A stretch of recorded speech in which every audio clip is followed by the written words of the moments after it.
사랑합니다. 저희가 오늘 함께 읽은 창세기 24장의 말씀은 창세기 23장에서 아브라함의 아내 사라가 죽은 뒤 창세기 25장에서 아브라함이 죽은 그 사이에 있습니다. 아브라함의 아내 사라가 죽고 아브라함이 죽기까지 아브라함은 38년이라는 세월을 더 살았습니다. 그런데 38년의 아브라함의 삶을 창세기의 기자는 요 24장 딱 한 장에 기록하고 있습니다.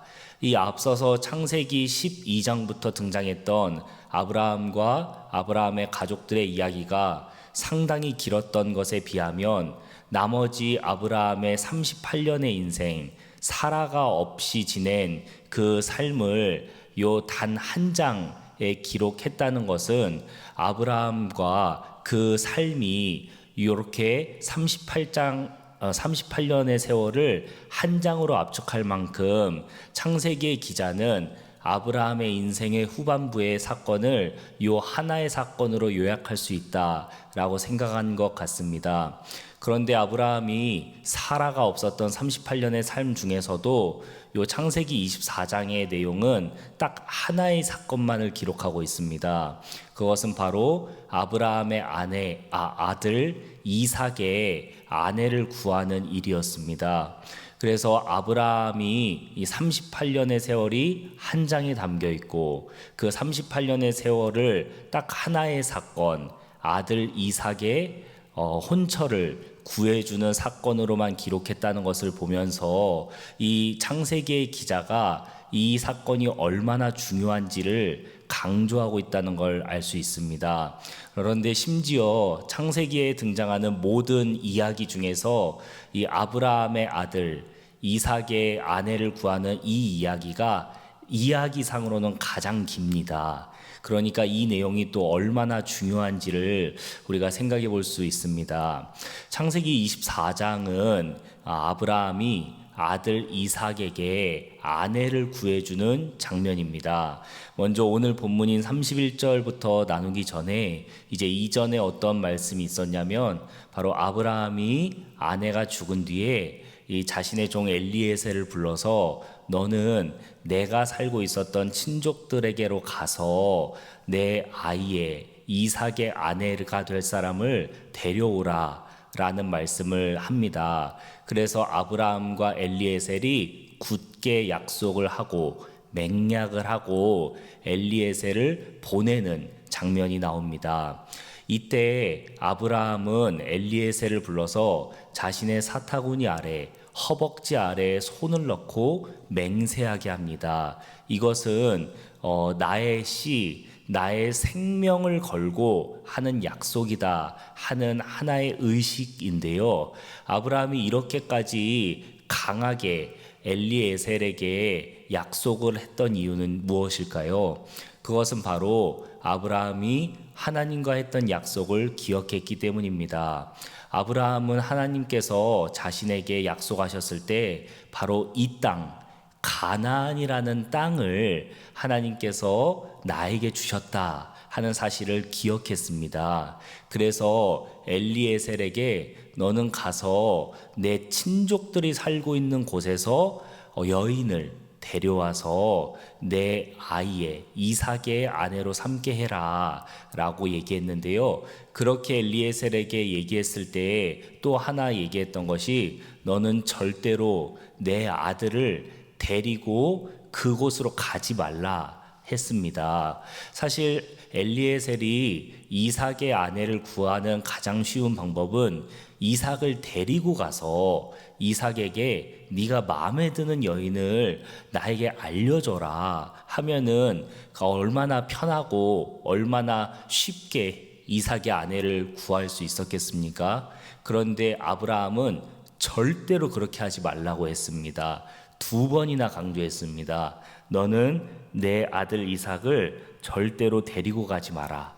절대로 데리고 가지 마라 라고 얘기했는데 그 이유는 바로 혹시라도 이삭이 그곳으로 가서 우리 가족들이 살고 있는 땅에 이르렀을 때 나는 이곳이 고향이 좋아서 하나님이 우리 아버지에게 약속하신 땅 가나안으로 다시 안 돌아가겠다라고 할까 봐서 이렇게 이삭은 절대로 고향의 땅으로 데려가지 말아라 라고 아브라함이 엘리에셀에게 얘기했습니다.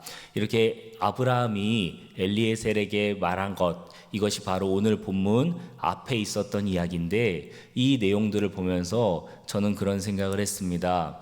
아브라함이 이렇게 하나님의 약속을 기억할 수 있었던 것은 단순히 약속에 대한 의무감 때문만이 아니라 하나님을 진정으로 사랑했기 때문에 배우자를 잃은 슬픔과 그 어려움 속에서도 하나님을 사랑하는 마음이 아브라함 안에 남아 있었기 때문에 아브라함은 이렇게 행동할 수 있었구나 라고 생각을 했습니다.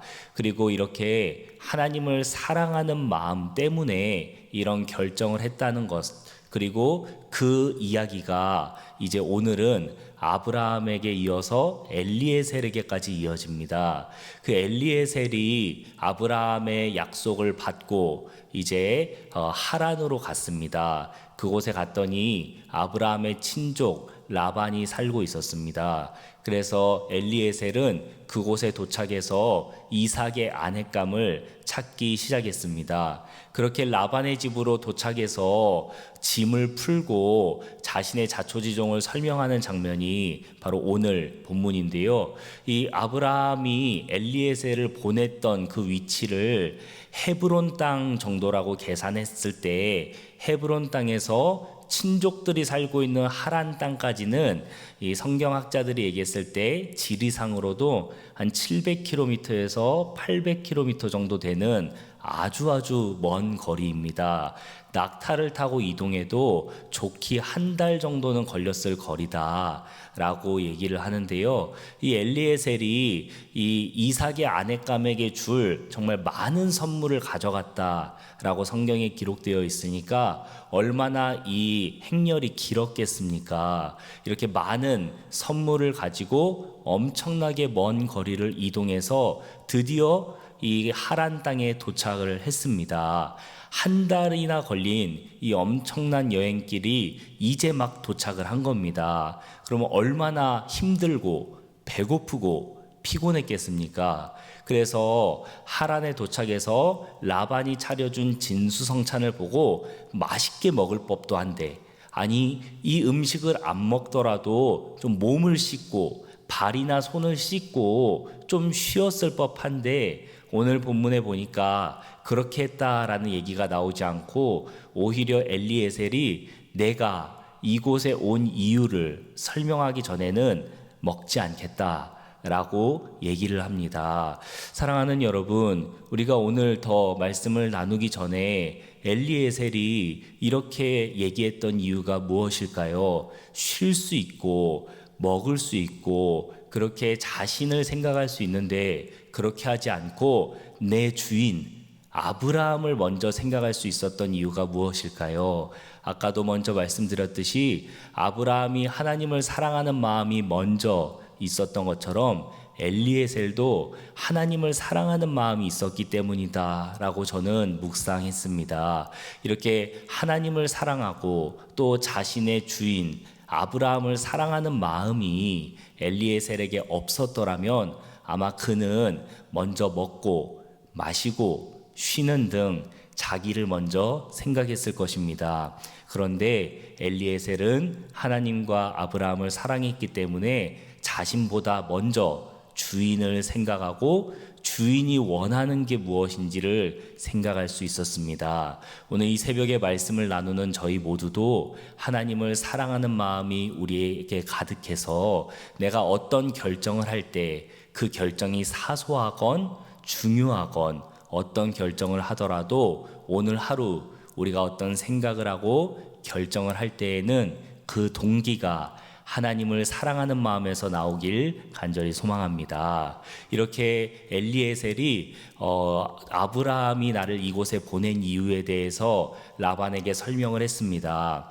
이렇게 설명을 하고 밥을 먹기 전에 이제 나는 이삭의 아내감을 구해서 데려가야 한다라고 얘기했는데요.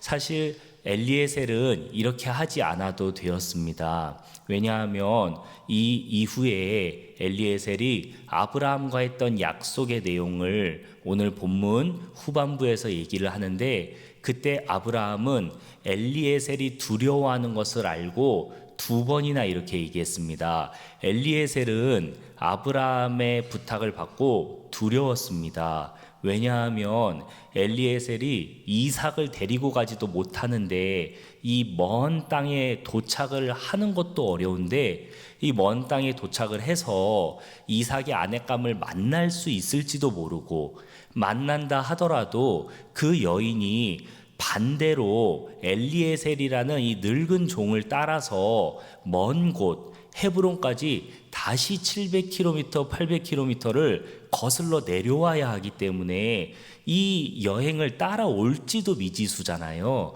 그래서 엘리에셀은 너무 두려웠습니다. 내가 아브라함 주인에게 명령을 받았는데 이삭의 아내를 못 만나면 어떻게 하지? 만났는데 데리고 오지 못하면 어떡하지? 이렇게 너무 두려워했습니다. 그래서 오늘 본문 마지막 절쯤에 보면 아브라함이 엘리에셀을 어떻게 위로했냐면, 엘리에셀아, 너는 두려워하지 말아라. 네가 하란에 도착하면 도착한 이후부터는 나의 약속과 상관이 없다라고 한 번을 얘기하고, 혹시 하란에 도착해서 여인을 만났는데 그 여인을 그 가족이 보내주지 않거나, 또는 그 여인이 너를 따라서 이곳에 오지 않더라 하더라도 네가 나와 한 약속과 상관이 없다. 이렇게 약속과 상관이 없다고 두 번이나 얘기합니다.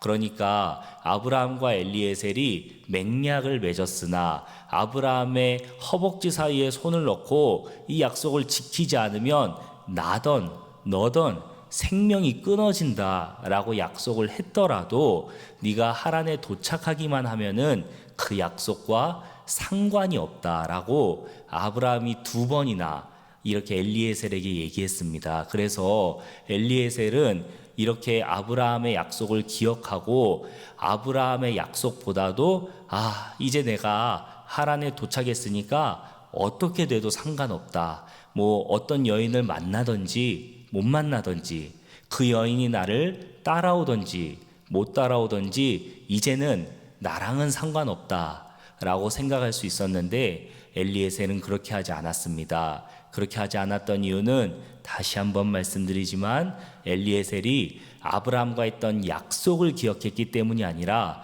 아브라함을 사랑하는 마음이 있었기 때문이다 라고 생각했습니다. 사랑하는 여러분, 이제 우리가 지난 주일에 바로 어제 맥주 감사주의를 지냈습니다. 상반기를 돌아보면서 하나님께서 나의 삶에 베푸신 은혜를 감사하는 절기가 맥주 감사절입니다. 저도 맥주 감사절을 지나고 또 이 말씀을 묵상하면서 상반기에 저에게 베풀어 주신 하나님의 은혜를 생각하고 또 제 삶을 반성할 때에 얼마나 많은 일들이 떠올랐겠습니까? 상반기를 돌아보면서 이런 일들은 잘했으니까 하반기 때도 더 해야겠다. 또 어떤 일들은 이런 저런 일들은 하반기 때는 좀 조심해야겠다, 하지 말아야겠다 라고 생각을 했습니다. 특별히 목사이기 때문에 사역적으로 그런 일들이 얼마나 많았겠습니까? 사역을 하면서 이런저런 일들은 해야겠다, 하지 말아야겠다 하는 일들이 제게 참 많았습니다. 그런데 이 말씀을 묵상하면서 저는 그런 생각을 했습니다. 하나님 앞에서 내가 무언가를 해야겠다, 하지 말아야겠다 자꾸 나눠서 의무감만 생각하고 하나님 앞에서 이렇게 저렇게 해야겠다라고 내 행동만 재단할 것이 아니라 그 마음의 동기에 하나님을 사랑하는 마음이 있는가, 내가 결정하는 것, 내가 생각하는 것, 내가 말하는 것이 하나님을 사랑하는 동기에서 나온 것인가 하고 생각하고 하나님을 사랑하는 마음이 나에게 더 있었으면 좋겠다 하고 기도하게 되었습니다. 사랑하는 여러분, 오늘 말씀을 함께 묵상하며 우리 사랑하는 모든 성도님들에게도 우리가 어떤 일을 해야겠다, 하지 말아야겠다 라고 우리의 태도만 나타나는 결과만 보는 것이 아니라 그 마음의 동기가 하나님을 사랑하는 데서 나오는 것인지, 하나님을 사랑하기 때문에 이 말을 하는 것인지, 나의 내면의 동기를 살피고 그 동기가 하나님을 사랑하는 마음으로 가득하시길 소망합니다. 말씀을 맺겠습니다. 오늘 창세기 24장의 말씀을 나누면서 약속보다도 의무감보다도 하나님을 더 사랑했던 아브라함과 했던 약속보다도 아브라함을 사랑하는 마음이 더 컸던 엘리에셀에 대해서 함께 나누었습니다. 오늘 우리가 수십 년 동안 또는 오랫동안 하나님을 믿고 하나님을 섬겼을 때 그 마음에는 하나님을 향한 나의 의무감, 해야겠다, 하지 말아야겠다 하는 마음이 크십니까? 아니면은 하나님을 사랑하는 내 마음이 더 크십니까? 오늘 우리의 삶을 이끌어가는 것은 의무감이 아니라 사랑이라는 것을 함께 기억하면서 하나님을 사랑하는 우리의 마음이 남은 하반기에 더 크시길 간절히 소망합니다.